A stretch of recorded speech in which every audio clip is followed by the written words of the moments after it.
Good evening, Israel. This is a very tough time to be a Jew anywhere in the world, and particularly in Israel. I have tried to keep up with the events. Of course, your media has a news blackout on most everything that has happened. There are, of course, countless YouTube jihadists that are showing the utter obliteration of Israel.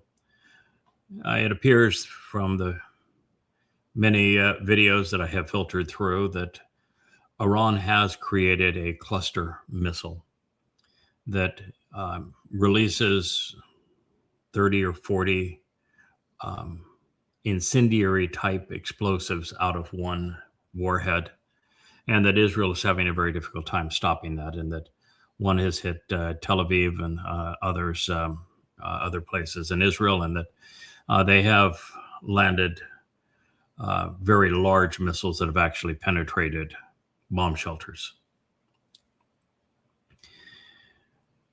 I was exceedingly disappointed that you as a nation, by a considerable majority, almost by 2/3 majority, favored attacking Iran again.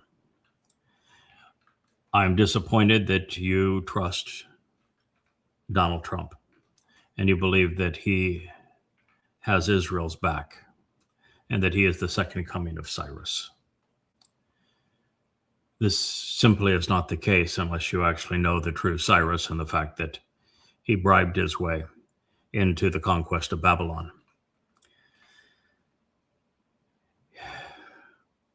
It is my conclusion, Israel, and I am an expert on the prophets.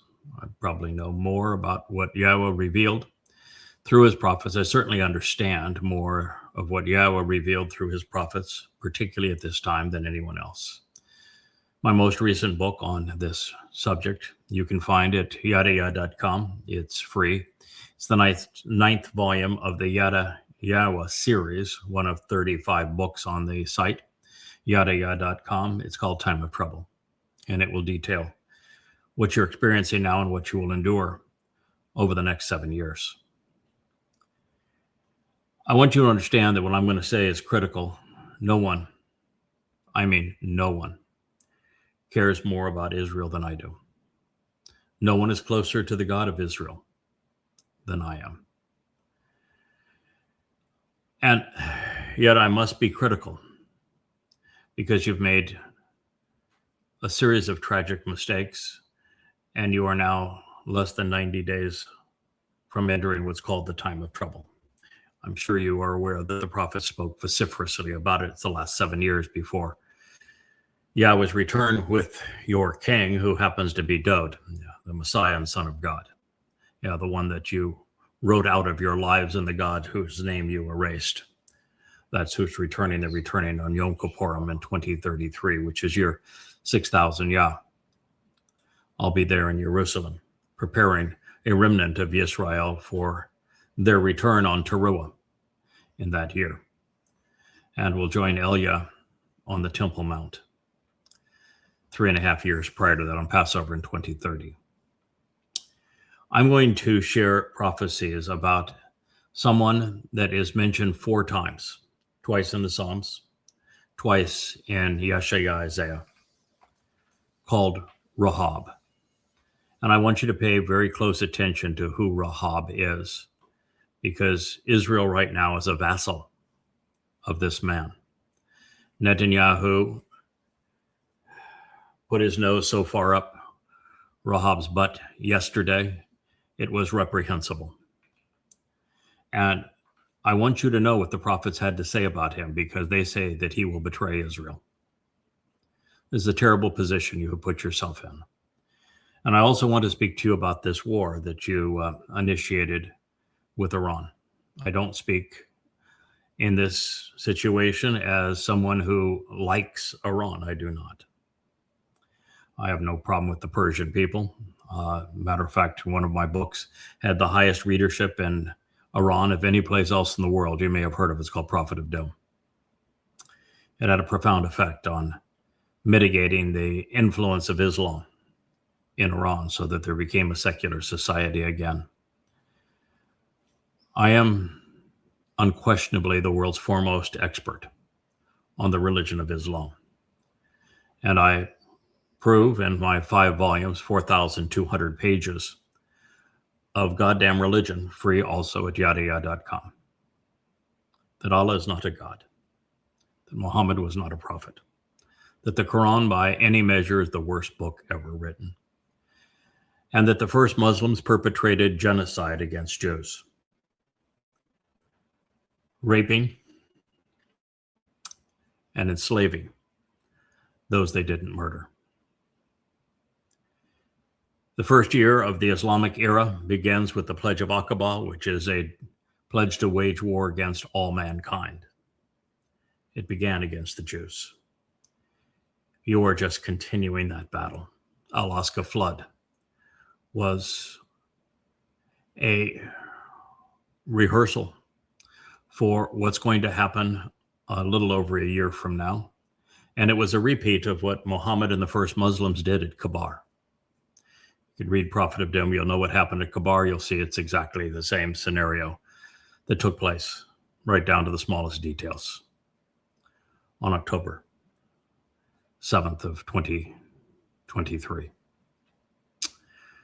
It was on that day that I wrote a 100-page letter to Israel, telling Israel the 5 things that you needed to do to survive, and then also telling you the things that I thought you were going to do and how that would be suicidal.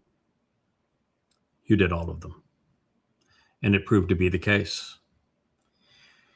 This is not your first mistake recently, Israel. What you don't know, and you don't seem to be able to process, is that the purpose of Alaska flood wasn't to conquer Israel. It wasn't to expand Gaza. It was to play Israel. The entire purpose was to be so belligerent, so grotesque, that Israel would do what it did to Gaza.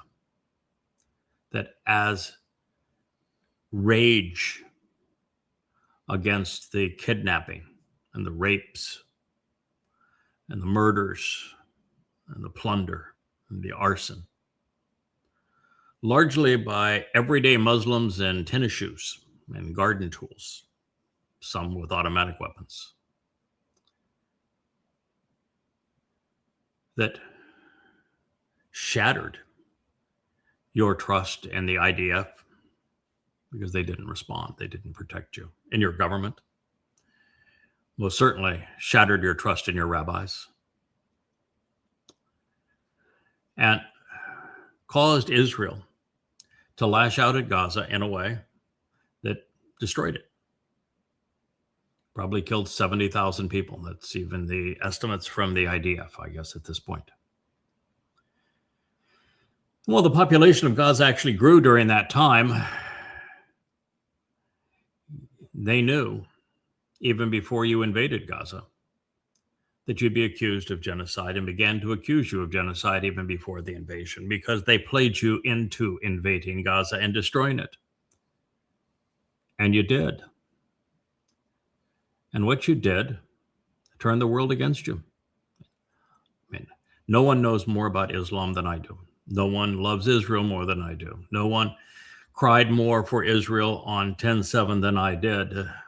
No one understands that you were justified in lashing out against those who perpetrated such grievous harm against your people. But sometimes you can do things that are counterproductive, that are more hurtful to you than they are to your foe. Muslims want to die for the cause. And that was the intent. They set them up to die because they knew in Israel destroying Gaza that the entire world would turn on Israel, and it has. You don't have any friends anymore, Israel. You're all alone. You're isolated. Even the most intellectual, most well-informed, Commentators all now blame Israel for the mess the world is in. Even those who you wouldn't even consider as anti-Semites previously are touting that call, blaming you. And frankly, you walked into the trap. And now, by assassinating a very evil man in the Ayatollah,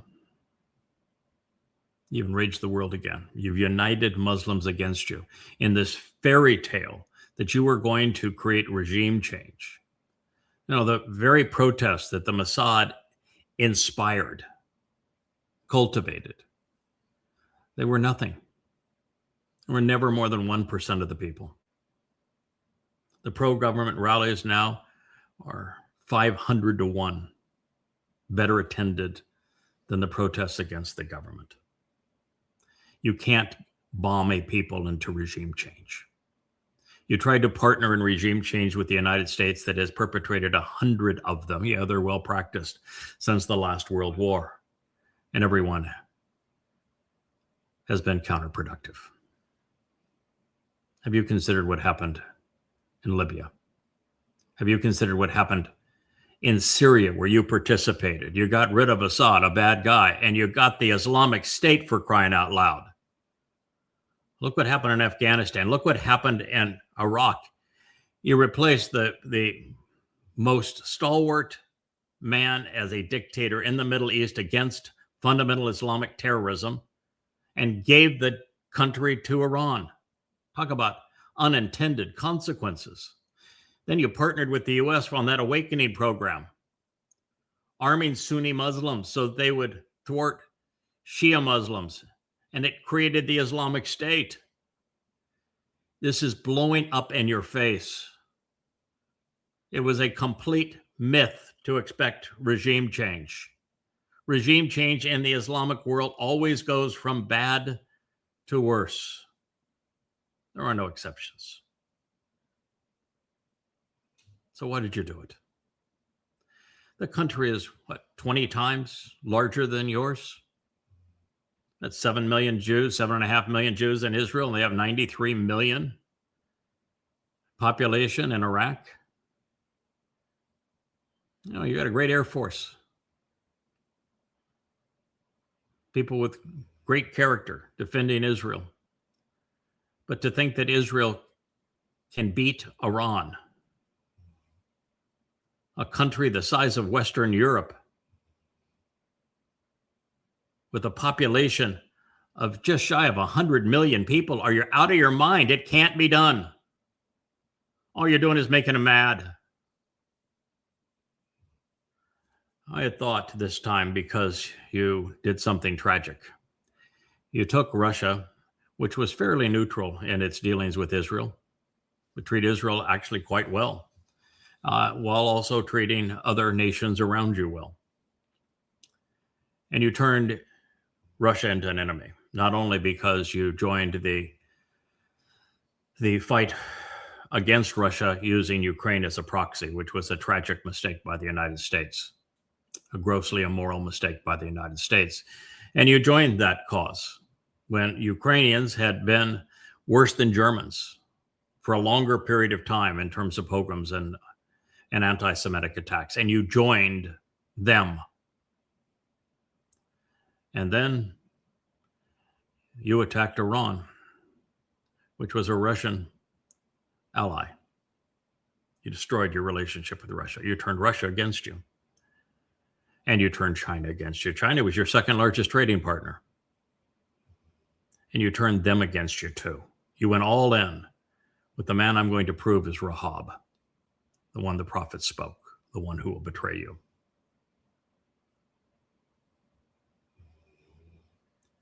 You can't beat the combination of Russia, China, or even BRICS, much less even Iran on its own. The Iranians are Persians. They're not Gazans. Their average IQ isn't sub 60. You can't win this war. It's tragic that you put yourself in this position because, unfortunately, this time the United States is in no position to be able to negotiate a ceasefire. The Iranians had rather bludgeon the United States and push the United States forever out of the Islamic world.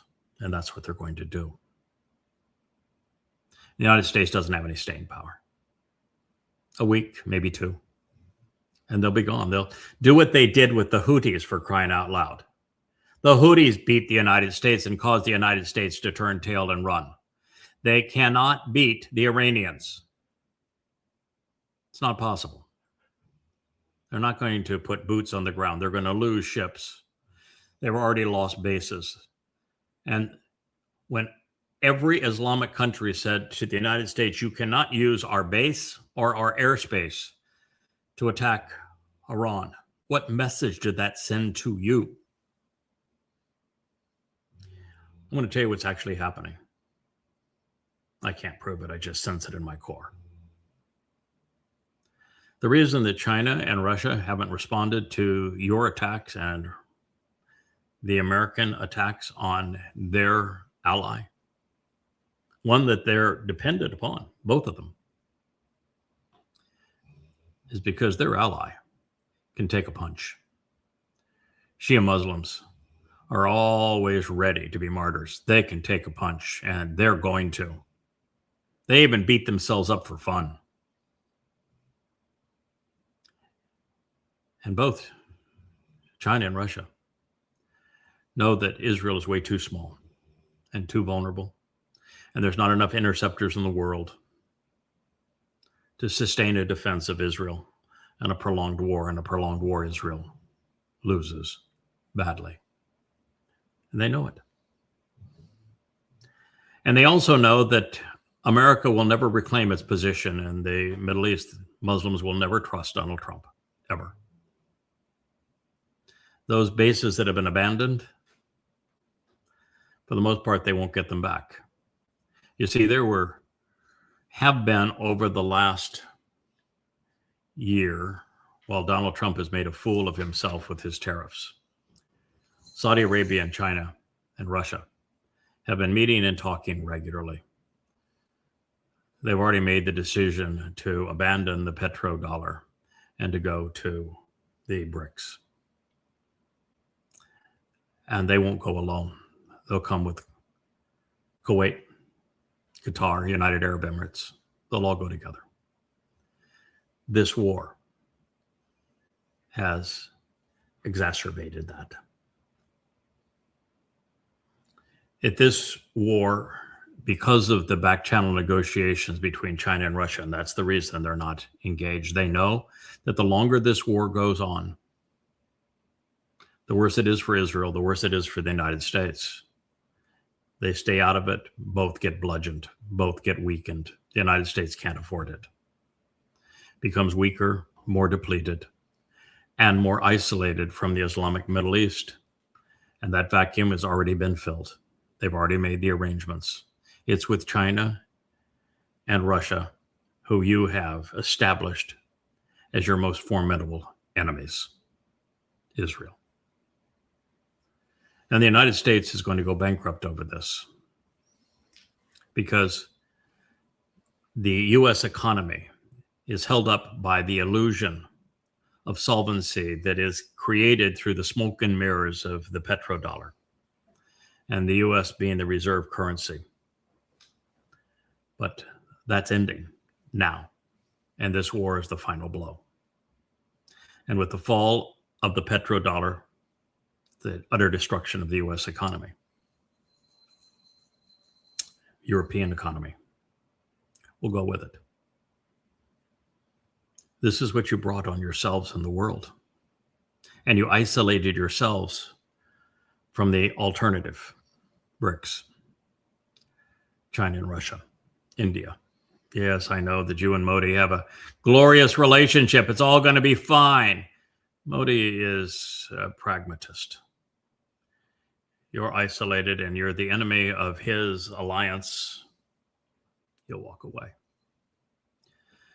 And the one man that you have trusted the most, the one that you hail as the second coming of Cyrus, the one that is more popular in Israel than any other, will betray you. The prophets have spoken, they're never wrong. And so these are the mistakes that you have put yourself in. And you've done so less than 80 days from the beginning of the time of troubles. Surely you know this period begins 7 years before Yahweh's return with your king, who is David. That means it's Shavuot, the Shabbat, of the 22nd of May of this year. I've been talking about this now for a very long time. Go to yadayah.com. You'll find a ticker on it on the timeline, how many days you have left to its beginning. It will last 7 years until Towrahless of 2033. Your calendar is garbage. It's 197 years off. You don't even know when Towrahless is. You celebrate the Babylonian head of the year. You're celebrating Purim now, which is a complete fable, a complete religious fable. All a lie. You've been played by your rabbis. Hanukkah's the same thing. It's a religious fable. You're ignoring Yahweh's 7 Moed Mikre. So here's where you are, and on this program, I'm going to speak to you about Rahab. I'm going to reprise something that we covered in Family Hour on Friday evening as Iran was beginning, you were beginning your assault on Iran, and Iran was beginning to retaliate. Boy, that was actually just hours before the war, with the time change literally hours before this war. Oh, I wish I could turn back the clock. Oh, I wish I could get your attention. Oh, if I could get your attention back to October 7th of 23, and you would read my open letter to Israel. By the way, you'll find it in volume 1. It's called At War with Religion. And the first volume of Goddamn Religion. There's 5 volumes. You'll find them at the yadayah.com site. You need to read it, Israel. It's the only way you're going to survive this. And then read Time of Trouble, so you know what I'm talking about.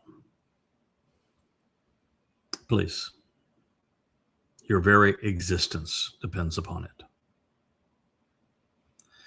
So this reads, this is about the 9th and 10th verses of the most important piece of literature ever written. Sounds a bit egotistical to say it because I co-authored it. With a God whose name you do not know, but I know him. His name is Yahweh. The song was written primarily to resolve a tragic failure in Dod's life. Dod is the actual name of the person you refer to as David. He is the son of God, according to God. You ought to know. He's the chosen one. He is the Zeroah, which means he's the Passover lamb, according to God. He was anointed by Yahweh, making him the Messiah. He is the former king, and he is the returning king. His kingdom will be forevermore. And he is your Savior. This 89th Mizmor psalm was written expressly to resolve the issue of the the Bathsheba calamity with Dod, where he fell out of his relationship with Yahweh. And it was delivered to him probably around the time he was 60 years old. The Bathsheba incident took place when he was 54. It was tragic. And his response to Yahweh when Nathan delivered God's rebuke of what he had done, which, by the way, had nothing to do with having 20 or 30 wives and concubines. God didn't care. He said, if you wanted more, I'd have happy to arrange more. He didn't care about that stuff. He cared about what he did to acquire her. and the good man that he had killed. And then he wrote the worst letter ever written. And when he was confronted by Nathan in what was an extraordinarily eloquent speech that was given to him, the words by Yahweh, Dod's response is found in the 51st Mizmor song. It's repulsive. He absolutely lost it. Now, if you're wondering, how in the world can somebody serve as the Passover lamb and have lost it, have been such a corrupt individual? Prior to this, Dod had 48 years of honorable service, where he was the best man, I think, in the world. Brightest, most articulate, most heroic. Extraordinary life. 48 years. 8 years longer than Moshe. But ultimately it got to be too much for him, and he crumbled, just as Moshe crumbled. Representing Yahweh is a tough job. No one has been able to see it to completion up to this point. And he said a lot of things that he should not have said. In fact, I would be certain that you don't know. But God has a plan to resolve these. Maybe you've heard of a man named Chanok. Enoch is how the name is typically rendered, but it's Chanok. That he walked with God and then God took him. That's the model. That's the man. God has souls that he trusts, that he's worked with in the past, that he inserts into situations that need rectifying. There was none ever that needed more rectifying than what happened with Dod. Because here I'm going to tell you that if Dod isn't convinced to return to Yahweh, then he doesn't come back in a second of 3 lives to fulfill Pesach, Matzah, and Bakurim, which is what he did. He was the one that was crucified in 33 CE, fulfilling Passover, opening the doorway to life. He was the one that took our guilt and deposited it into Sheol on Matzah, making us innocent before God. He is the firstborn of God that fulfilled firstborn children, Bakurim, the following day. All exactly on the schedule that he foretold through Daniel in 555 BCE, telling us exactly the day that he would fulfill Chag Matzah. And so this intervention was absolutely necessary. And that's what this Mizmor is about. And Ethan Ha-Izraki was that exact same soul as Enoch from so many years prior, said the following. He's speaking to Yahweh.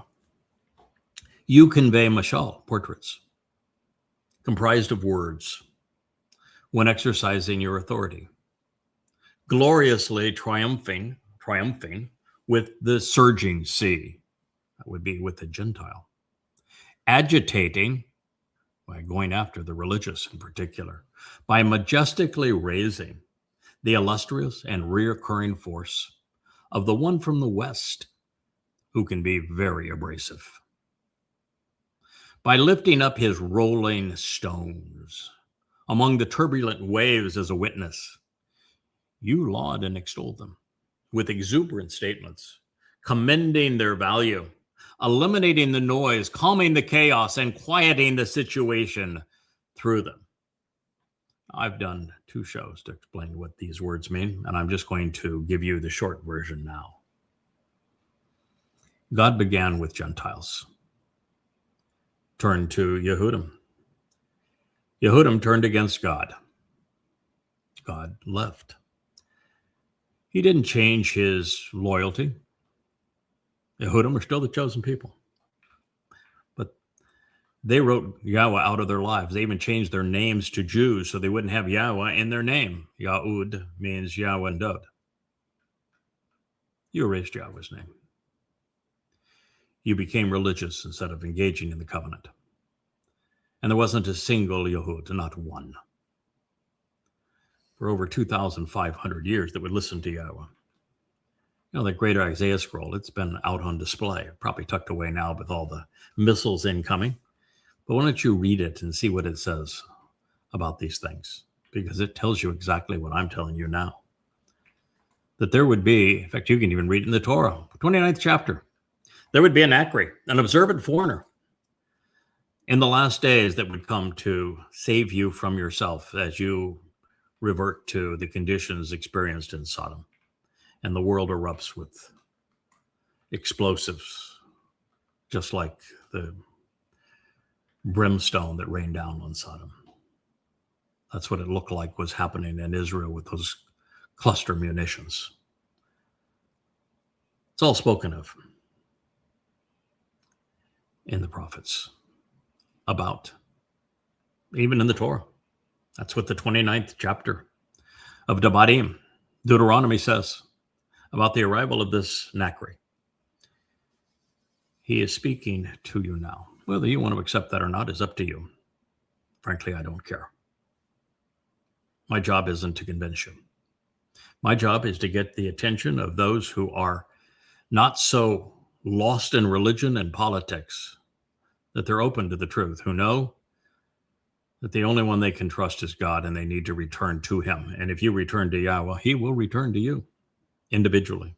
Collectively, that will happen on Towrahless in your 6,000 Yah, September 24th of 2033. But individually, there's still that opportunity for you.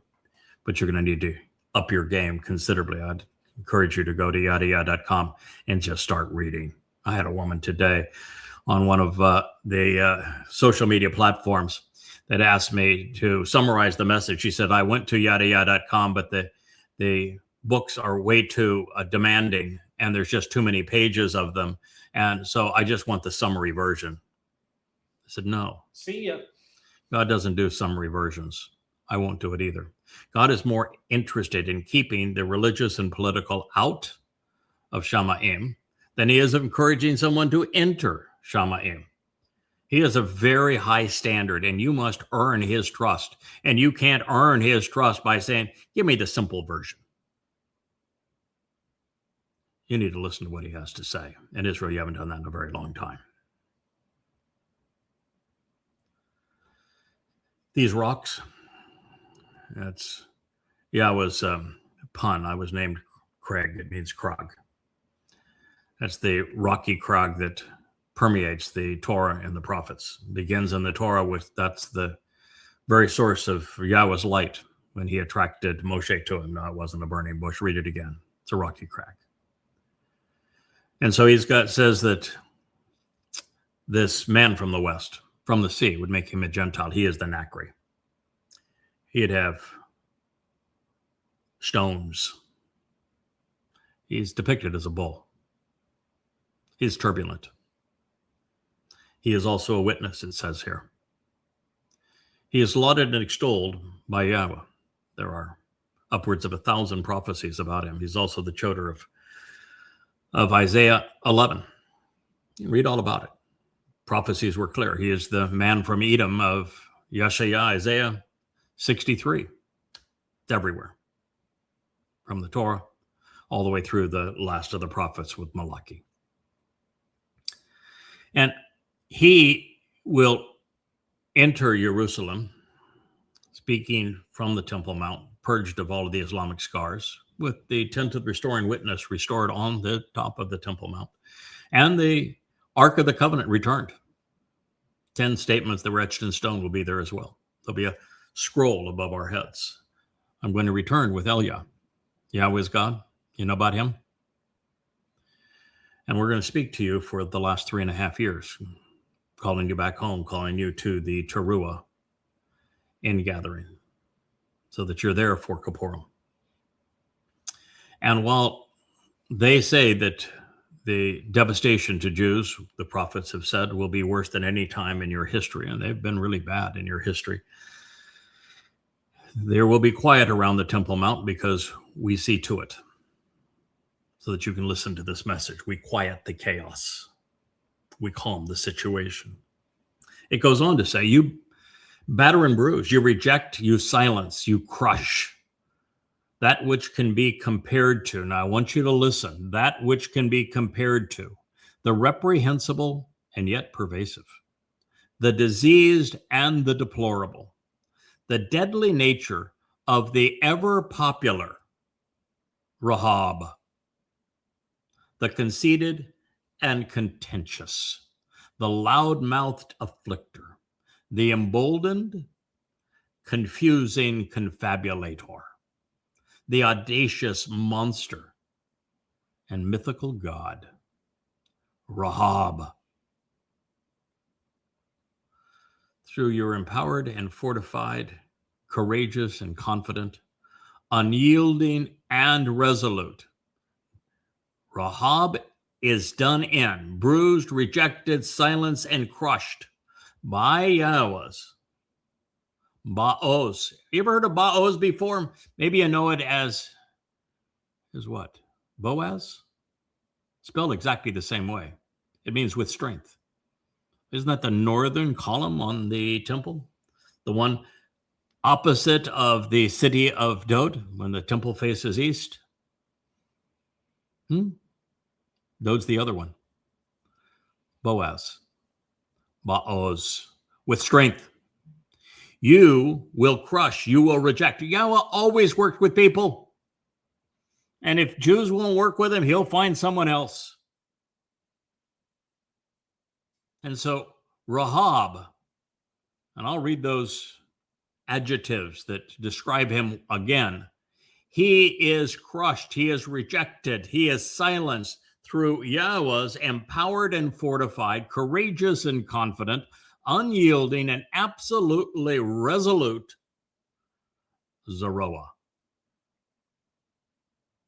Zeroah, strong arm, cultivating the harvest. 2 more harvests. Shabua, Teruah. You isolate and you separate your adversaries. Rahab is the adversary. That was Mizmor 89:10. This is the most important song ever sung. From this point, by the way, this Mizmor turns to Yahweh's voice, and it speaks of Dod being the Son of God, being the Messiah, being the chosen one, being the most set apart, being the one who enabled the benefits of the covenant, the one through whom the covenant was actually cut. The Zeroah, the Passover lamb. There isn't just one Zeroah, there are 3 of them. Moshe, Dod, and this fellow right here that takes on Rahab. So Rahab is Yahweh's most formidable foe, as Dod's as well, the Messiah's. He is adversarial. Rahab is deplorable while being pervasive. He is equated to a reprehensible pandemic disease spread by popular appeal. Fortunately, Rahab will eventually be thwarted by the Mashal Proverbs, the word pictures inspired by Yahowah and scribed by this very man that collaborated in writing this Mizmor, Ethan Ha-Ezraki, and that is not a native-born man. Ethan's name is indicative of his role, and it mirrors Chinook's. He is perpetually inserted into situations like this to resolve them. The surging sea God brings against Rahab through exuberant statements calms the chaos that has infused into politics and religion. Ultimately, Yahweh's empowered and emboldened Zeroah triumphs against Rahab, silencing and crushing the adversary. Now, this is prophetically pointing towards Yada's library of Yada Yahowah volumes positioned against satanic religions, Twistianity. I've written 5 books proving that Jesus was not a God, that he never existed, and that Paul lied. It's called Appalling, the first volume. Then Towrahless is the second volume. The third volume is Devil's Advocate. The fourth volume is Incredible. And the final closing volume is Foolology. I have received thousands of death threats for having written Prophet of Doom and now expanded it into the 5 volumes of Goddamn Religion, all free for you if you'll just go and read them at yadayah.com. Volume 1 is called Snake. 2 is Satanic. 3 is Submission. 4 is Slaughter. And 5 is Sunnah.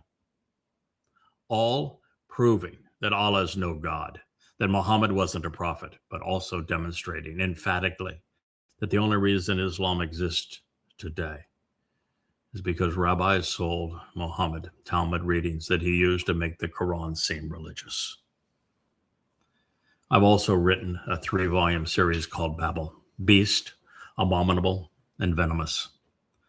And in it, I proved that the book of Ezekiel was inspired by Satan.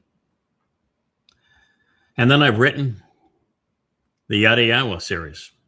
Time of Trouble is the 9th volume of that series, which prophetically identifies this beast and the harvest, which are being specified under the circumstances where the adversary meets his doom. He fails on Towrahless. It is interesting. It is by killing me that he destroys himself. That's quite a story, but you'll find that story in Numbers 19 that resolves the problem of Numbers 5.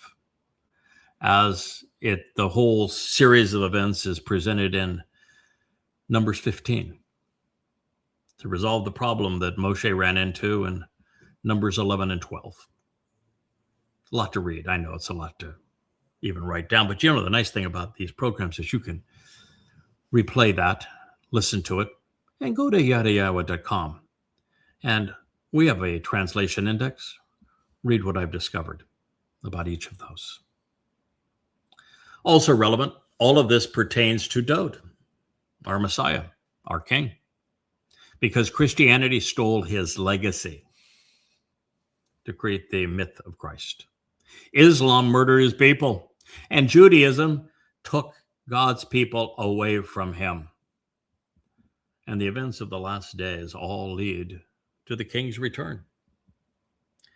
Now, regarding Rahab, as we know, Yashaya, Isaiah 14, is devoted entirely to exposing and condemning this arrogant Babylonian beast, this confabulator with a diabolical legacy. But since Satan appears there by his actual name, Halal bin Shakar, I want to turn to the other places where the adversary bears this menacing title, and there are 3 more. Rahab. Recognizing that it's the most confusing of the 3 remaining, the first chronologically nonetheless is found in Mizmor Psalms 87:4. The reasons for the concern are that its 7 short lines were scribed by the sons of Korah. You probably know them. They're men with a highly checkered past. This Mizmor would have been written by those in service to Dowd, but it affords Yahweh credit for founding the city of Dowd. And Yahweh worked through Dowd to accomplish that. It says that Jacob lived there, which is not the case unless the name is being used as a metaphor for Israel. But even then, they would have just moved in. After saying that significant things are spoken of the city of God, it doesn't bother to mention one. The lyrics abruptly transition to remembering Rahab, whose only prior mention was as a prostitute in Jericho serving Israeli spies, but that's not the same one. This one's latter days, end times, now. Nevertheless, this Rahab is associated with Babylon, and the message is said to be a warning to the Philistines and to the Phoenicians. It reads, Mizmor, melodious lyrics of a song of the sons of Korash, bald. The foundation is by him within the set-apart mount. Yahweh loves the gates of Zion, which means signs posted along the way, more than all of the dwelling places of Jacob, which means reward or consequence. Mizmor 87, 1 and 2. Significant and weighty, notoriety, distinguishing and horrible things are spoken within you, I should say. Distinguishing and honorable things are spoken within you, city of the Almighty. Shall I ponder the implications? 87:3. I remember and recall, they wrote, Rahab, the conceited and contentious. Who's the most conceited and contentious politician, not only in the world today, maybe ever? Who is the most conceited and contentious public figure in the world today and maybe ever? Who is loudmouthed, afflicting? Who is a confusing confabulator? Who's the man who acts like an audacious monster, a cannibal? Who's the man who is followed by those who make him out to be a god? Who is the man trying to reestablish the Fourth Reich? Rahab. And Rahab is associated with Babel. Oh, of course, you know that Babel means Babylon, but that's not actually what it means, is it? You know that, don't you? You know that Babel is written exactly like Bible? And you know that it means to confound and to confuse by commingling truth and lies? The Talmud is Babel. The Christian New Testament is Babel. The Koran is Babel. Politics is Babel. So I remember and recall Rahab, the conceited and contentious loudmouth afflictor, and his confusing confabulations, this audacious monster, as a mythical god, and Babel, the confounding confusion and commingling of this association with Babylon. Approach those who are familiar with Yada. That would be me. Who know me. Behold, and be aware. Palestinians rolling in the dust. This flint and knife of Tyre. With those Cush boring and digging tunnels. This one was conceived here and by this name. This is more 87:4. God's pretty good at this prophecy stuff, don't you think? And of Zion, again, means the signs posted along the way. These are the signs posted from the city of Dod and Dod's home at the bottom of the ridgeline of Moriah, all the way to the top of the Temple Mount, which was the home for Yahweh's name. And of Zion, the signs posted along the way. It will be said, one man, and then another man were conceived for her. They're Dod and Yada, by the way. The king and the Nachri. Then he himself will establish, develop, prepare, and appoint her steadfast and ready. Obviously with these two men. You're listening? For Elion. Are you familiar with the composition of Elion? Have you heard of Shabbaton? Shabbaton is all things pertaining to the Shabbat, correct? The own ending in Hebrew, and it's a suffix that is used quite frequently. It means all things pertaining to what went before it. You're familiar with Al, which would be the Ein Lamed. It means Almighty. But it's followed by the Yod. The Yod either means my Almighty, or therefore all things pertaining to my Almighty, or it means all things pertaining to what Yod represents in the original alphabet that was used to describe the Torah, which is God's hand reaching out to us with an open hand. And so Elion would be all things pertaining to the hand and influence of God. Do you know there's a man that Yahweh calls Elion? And if you don't, why don't you? I do. Who is the man that Yahweh calls Elion? Happens to be the same man that he calls his Bakor, his firstborn son. The first man that he said he himself anointed as Messiah. The same man that he said he cut the covenant establishing the Bereth with. The same man that he called a Zeroah, the very sacrificial lamb of Passover. The very man that he called his chosen one. The very man that he said is the returning king whose seat of honor will exist throughout all time. He called that man Elion.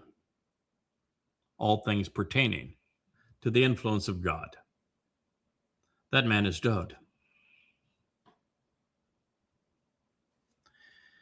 In writing down a written record of the people and of the family, it's this one who was conceived and brought forth, thereby this name and renown.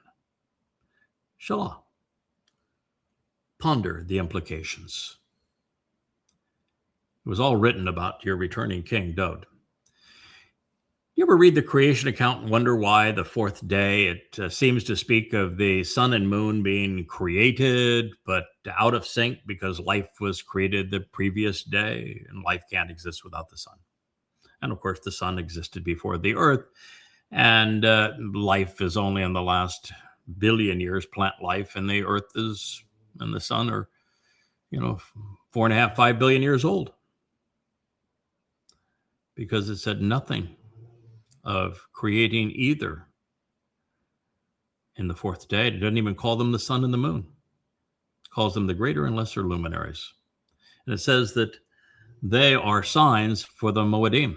The Moedim are the 7 invitations to meet with God. They are the restoring witnesses to the eternal testimony. They are Pesach, Matzah, and Bakurim.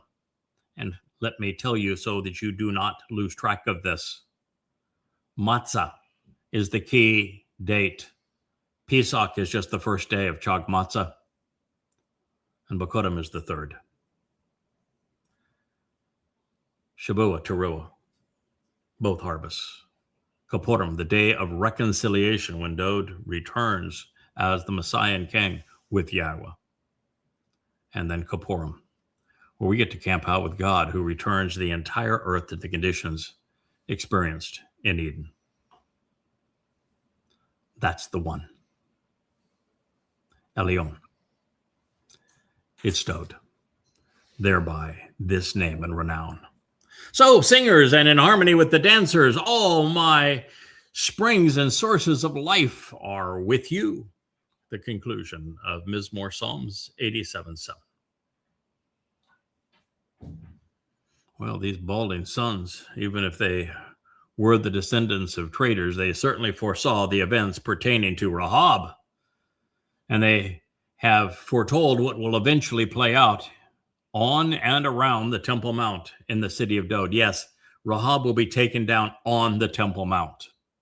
Teruah, 24th of September 2033, a full eclipse of the sun. This Babylonian adversary would covet the place that Yahweh loves above all others. By implication, Rahab would try to erase the Sion, the signs posted along the way, and misdirect the world through Babel, confounding, confusion, commingling religion and politics, just as we're watching the great copper confabulator now in Donald Trump. Those who have become familiar with Yahweh through Yada are inspired to approach at this time. By contrast, the knife-wielding Palestinians emerging from their tunnels and covered in dust will be warned to stay away. That's what the rocks are for. And those surging waves.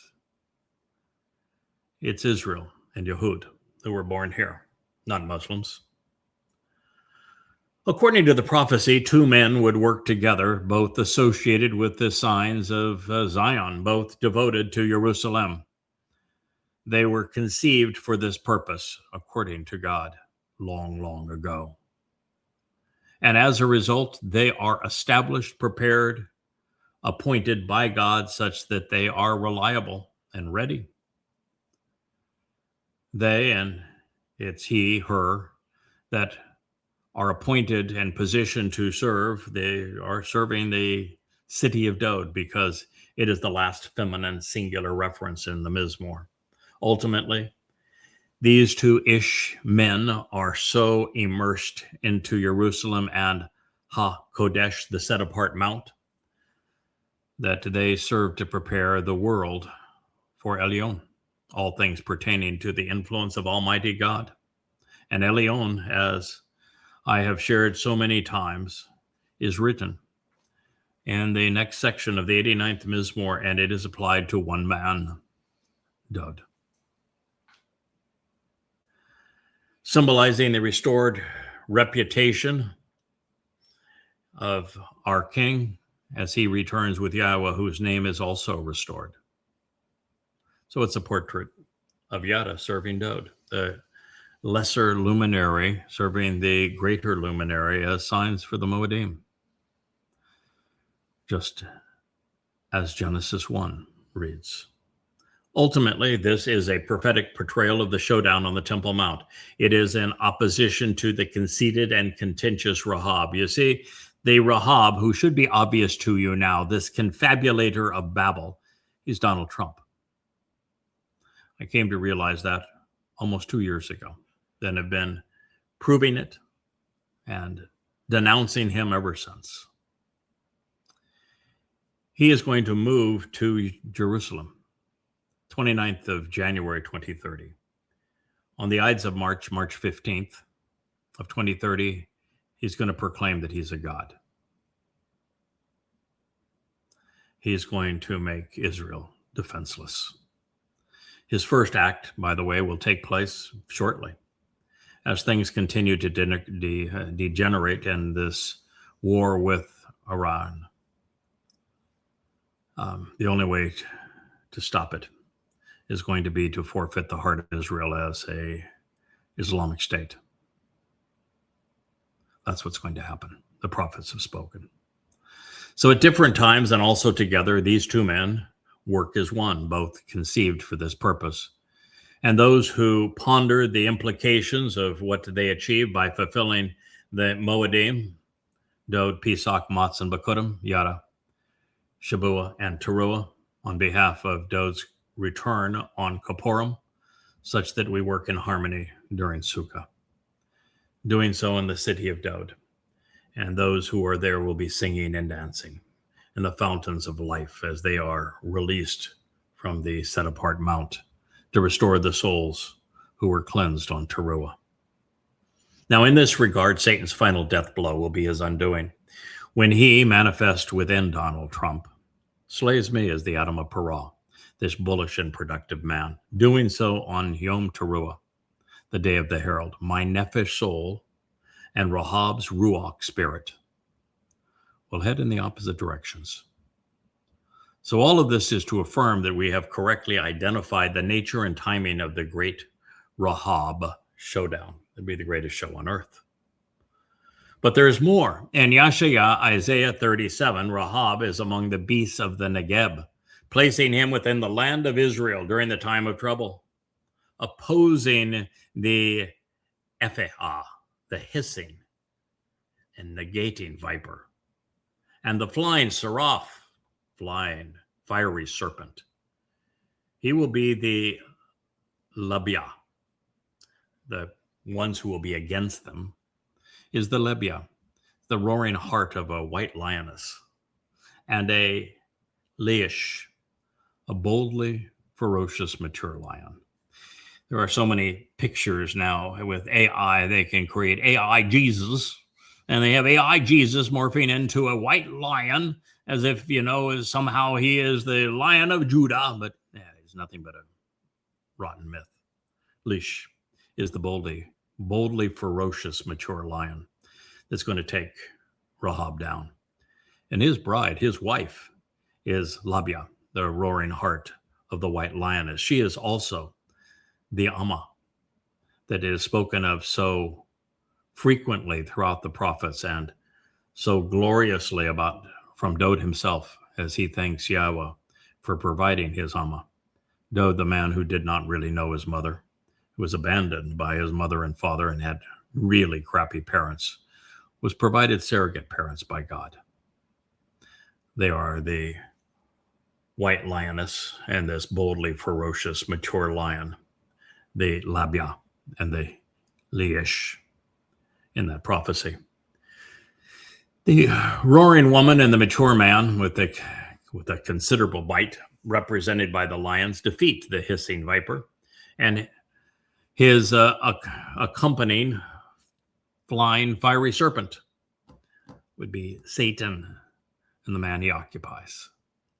As this occurs, the most capable of his combatants and his belligerents, a lot of them will be jihadists. I don't know if there have been any MAGAs there or any MAGAs left, but there'll certainly be jihadists, will be carried off by donkeys. Appropriate, don't you think? Their supplies by camels, even more appropriate.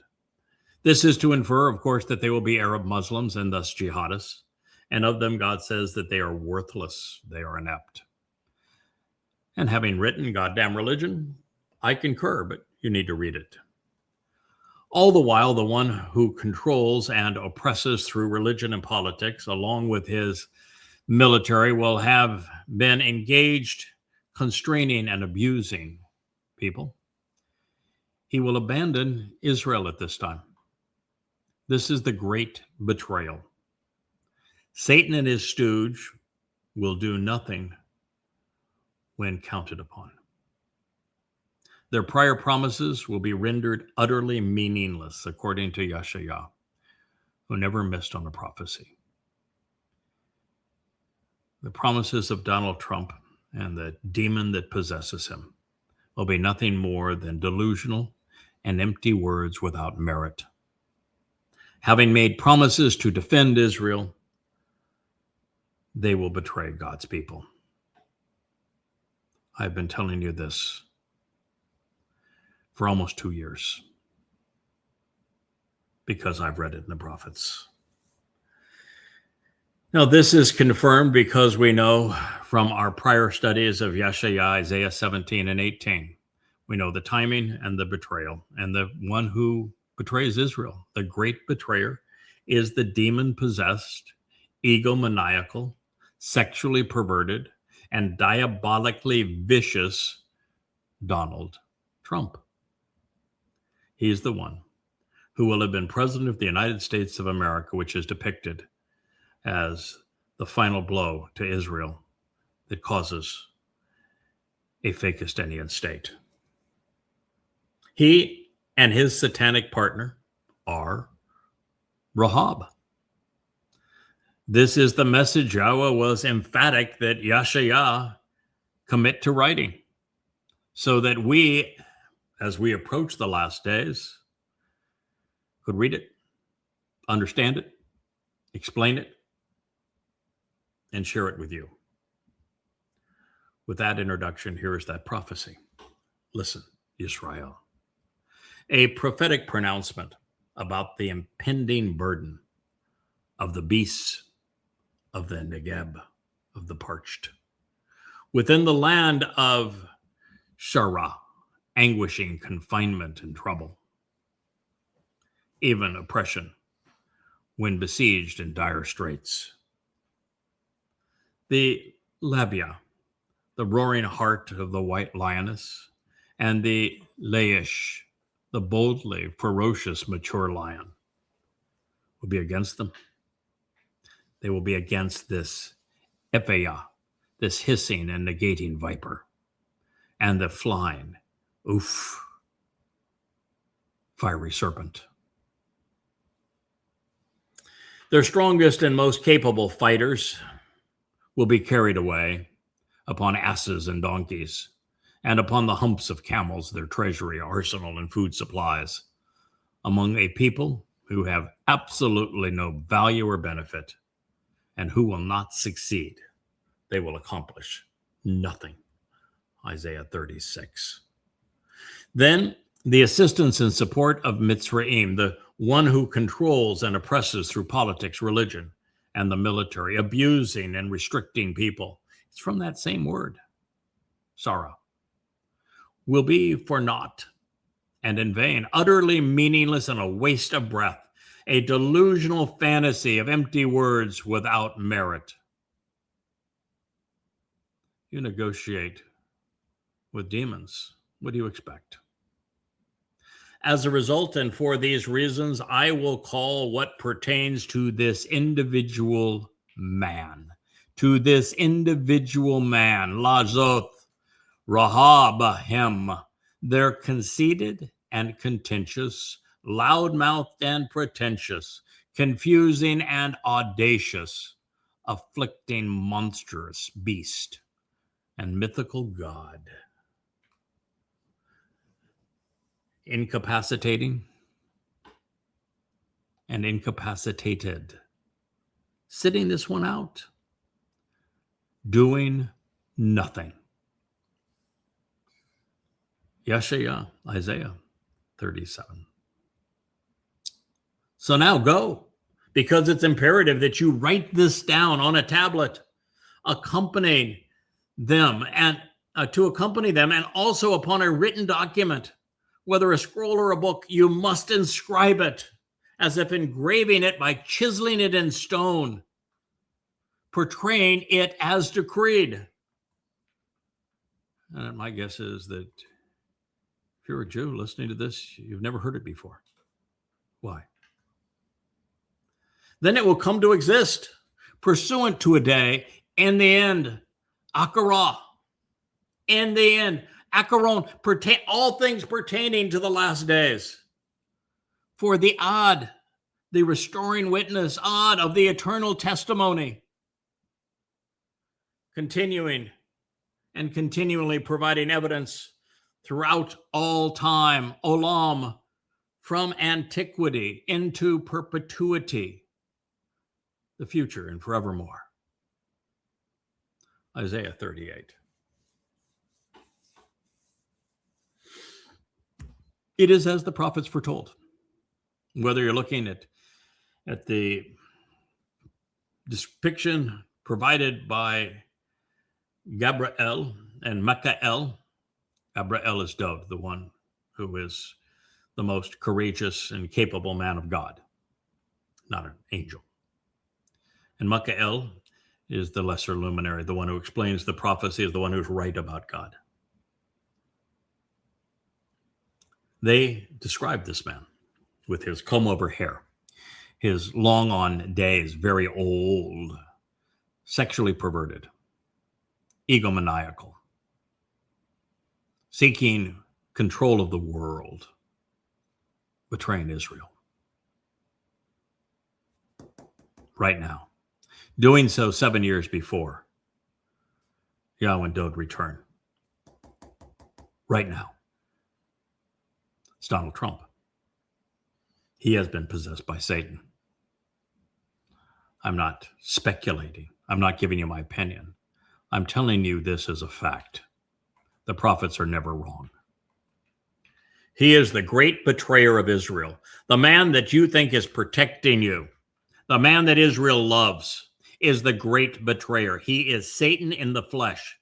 This is the only informed and rational conclusion that can be deduced from the depictions in Yeshaya, Isaiah, Daniel, and even Ezekiel, which speaks of this man as a real estate consultant that's doing all the measurements for this grandiose temple to Satan. Cover all of Judea, not just Jerusalem, not just the Temple Mount. That he's called a copper man, in addition to the Psalms. In alliance with Satan, they have become the embodiment of Rahab, egocentric. An egocentric man and his false god, Satan. Fortunately, they will have met their match in the Acharon in the end, as a result of the Ad, the restoring witness, to the Ad, eternal testimony, who continually provides evidence throughout time, Olam, from antiquity into perpetuity and forevermore. Even though we have resolved the identity of Rahab, we have not yet completed our evaluation of the prophetic implications conveyed about this adversarial demonic duo of Donald Trump and Satan. Because Rahab is also the subject of Yeshaya, Isaiah 51:9, which is the last time he is mentioned. 4 is enough. And once again, the antagonist is Yahweh's unyielding Zeroah. And Israel, you don't even know about that title, do you? And it's vastly more important than Messiah. Vastly more important than Messiah. This time, rather than referring to Rahab as the integration of the hissing viper and the flying fiery serpent, he is their evil twin, the Tanim, the monstrous serpent, who is the diabolical dragon, Tanin. Rahab, Satan. Donald Trump is literally Satan in the flesh. And it should be obvious. You should choose to be alert and aroused. You should choose to be alert and aroused, Israel, opting to rise up and to be exposed while uncovering and unmasking the blindness and the injustice of others. You know, your politicians that have led you astray, and those rabbis who have damned you. Decide of your own free will to be clothed in confidence and courage, in boldness and in might, and in power and in strength to accomplish anything and withstand everything, fortified and resolute, unyielding and steadfast, as the Zeroah of Yahweh, the strong arm of God, cultivating the seeds for a productive harvest unto Yahweh. You should choose to be alert and aroused, to rise up while exposing blindness and injustice in the manner of the days from long ago to forevermore. Why? Because this same man that serves as the final Zeroah has been inserted into the scene to solve problems from almost the beginning. It is God's way. From before time to eternal time. For the generations, for the places, for the epochs of time. From antiquity and into the future forevermore. Yes or no? Will it not be you, as the Zeroah of Yahweh, who will dig the grave, who will flash a brilliant and bright light, and then cut into pieces, carving up Rahab, the conceited and contentious confabulator, the loud-mouthed, pretentious afflictor, the emboldened, confusing, and audacious monster with his mythical god, Rahab, arrogant and stormy, frenzy and haughty, insolent and idolatrous, defiant and overly verbose, senseless and insubordinate, self-absorbed and self-motivated, an abuser falsely claiming divine status and authorization, as you pierce by showing contempt for Tanin, this monstrous serpent and diabolical dragon. Damn straight I will.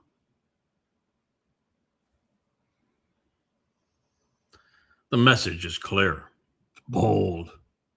Rahab is the corporeal manifestation of Satan who betrays Israel in the last days. He is demonic and devilish, conceited and confounding, loudmouthed and vicious, a senseless confabulator who is exceedingly abusive. He is the integration of Satan and Trump, who, after making all manner of promises to Israel, won't honor any of them. Promising to defend and support Israel, he will do the opposite and aid and abet her enemies as he blames the nation's subjugation on their miscalculations rather than his own. Ever as Yahweh's Zeroah stands resolutely against hell's ambassadors on Towrahless, while serving as the Adam of Parah, this bullish man and productive bull. By striking him, Satan and Trump will have rendered their final blow. The Tanim, this monstrous serpent and diabolical dragon, will be no more. Yes, in killing my body, they will destroy their soul. And in my body, Israel will live. It's the story of the Adam of Parah, Numbers 19, purging the adulterous woman of Numbers 5 of her guilt so that she can be betrothed to the returning king, Dod. And this is the message of Ethan Ha-Izraki, delivered to Dod from Yahweh. No doubt it got the king's attention, as it did mine, and as it should yours. You are now a vassal, Israel, of Rahab. Benjamin Netanyahu has put you into this mess. You have followed a leader drunk on power. He knows nothing but war. You have a horrendous enemy that is all around you. That enemy is Islam. The enemy of October 7th was Islam. The enemy 1400 years ago was Islam. But the enemy in your midst is your rabbis and your politicians, and they have led you away from Yahweh. They have erased his name. They have robbed and plundered your soul. They have led you astray. You need to honor the first condition of the covenant, which is to walk away from Babel, just as Abraham and Sarah did, walking away from the integration of religion and politics that so permeates Israel. You must do this before you can even approach God. Then you must restore his name. Come to appreciate his beloved Son, who enabled the benefits of the covenant.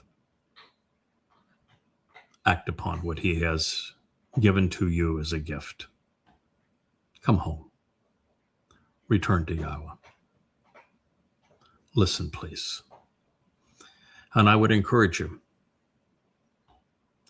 tell your friends about this program. Have them listen to. Have everyone you love listen. Go to yadayah.com. Verify that everything I have told you is true. I love you. I will lay down my life for you. I thank you for listening. Hey there, thanks for tuning in. That was Fetch. Gotta run now. Catch Yao on our next podcast.